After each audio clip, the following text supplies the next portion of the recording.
Bonjour à tous, alors aujourd'hui, petite vidéo astucieuse sur les propriétés de certains nombres.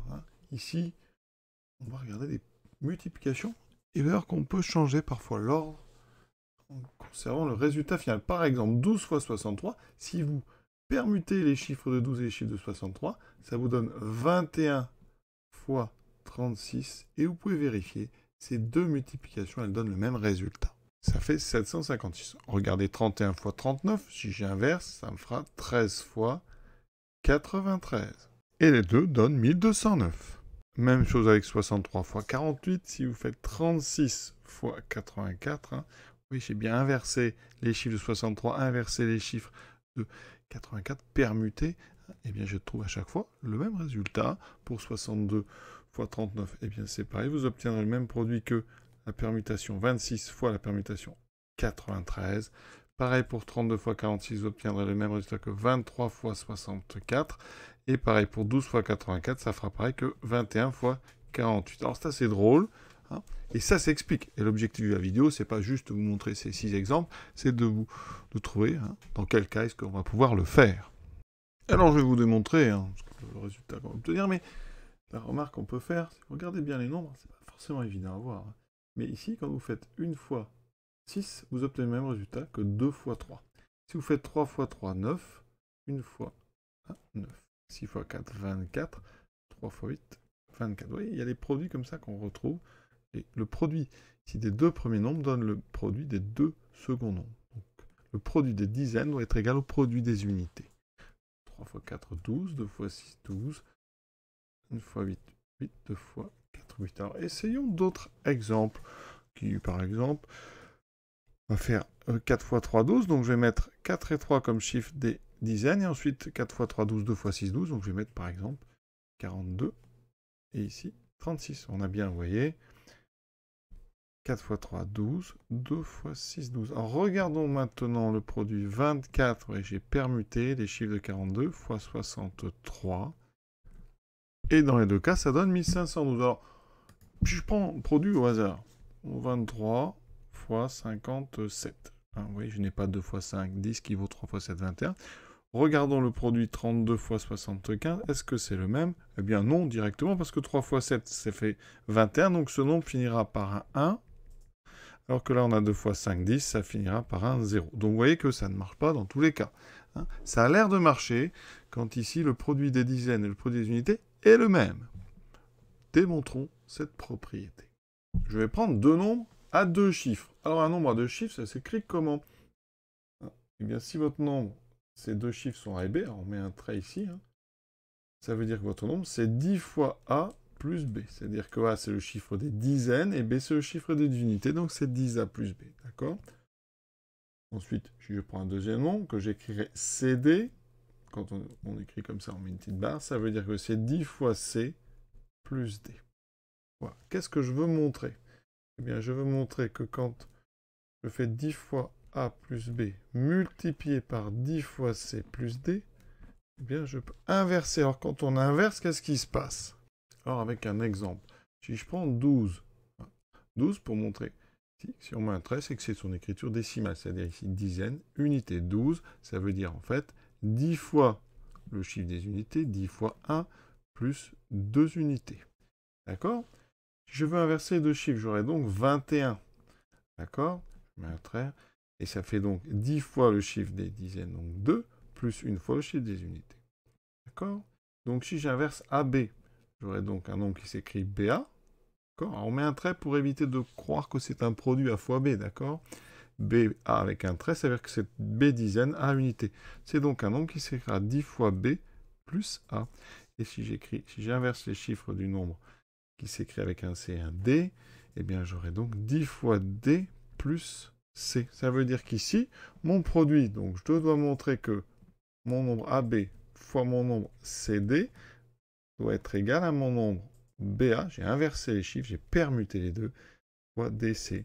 Donc ici, j'aurai 100B plus A fois, donc 10B plus A plutôt, pardon, et 10D plus C. Voilà.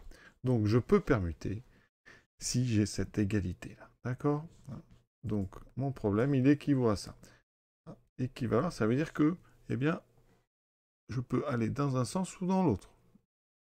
Ça me caractérisera cette propriété. Donc, je vais développer tout ça. Alors, c'est de la double distribution. On a 10 fois 10, 100. J'aurai 100 AC, plus 10 fois AD, plus B fois 10, C, ça fait donc 10BC, plus B fois D, plus BD.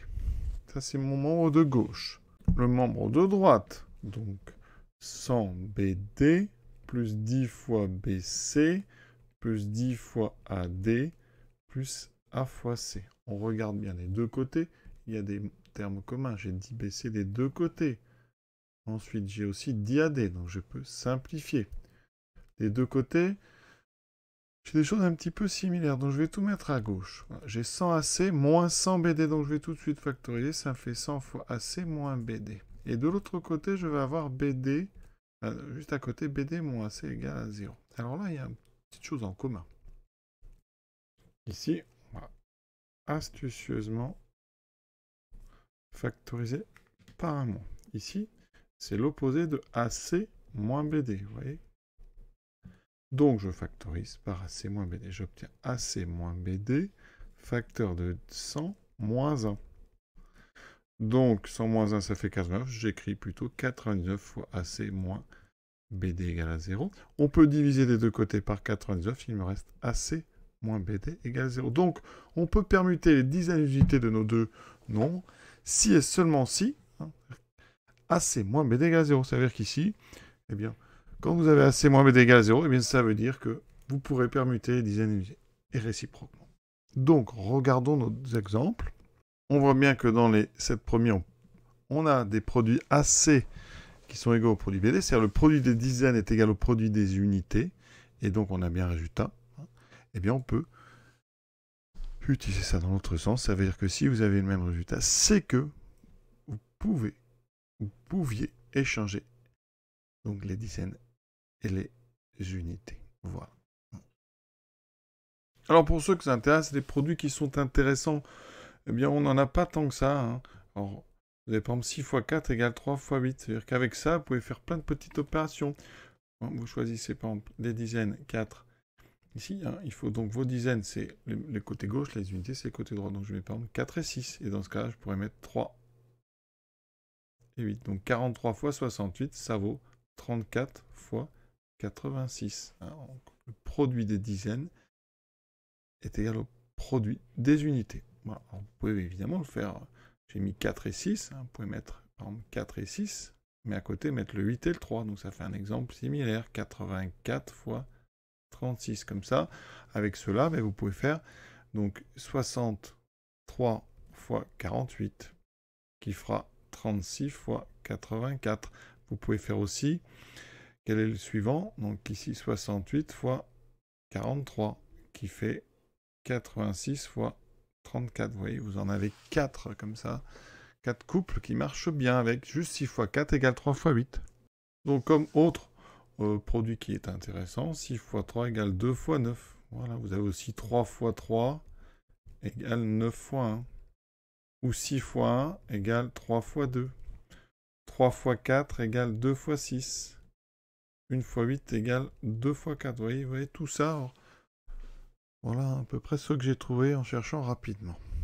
Il y a aussi le plus petit 1 fois 4. 1 fois 4, c'est 2 fois 2. On trouve aussi 4 fois 4 qui est égal à 2 fois 8. Voilà, ça en fait quand même beaucoup, hein, des opérations comme ça sympas, qu'on peut faire de façon très très très rapide. En tout cas, trouver une autre opération égale très rapidement. Dire que c'est un réel intérêt, je ne sais pas. En tout cas, c'est très sympa, c'est assez drôle. Et vous voyez qu'on obtient une propriété qui est loin d'être inintéressante. Voilà, à très bientôt.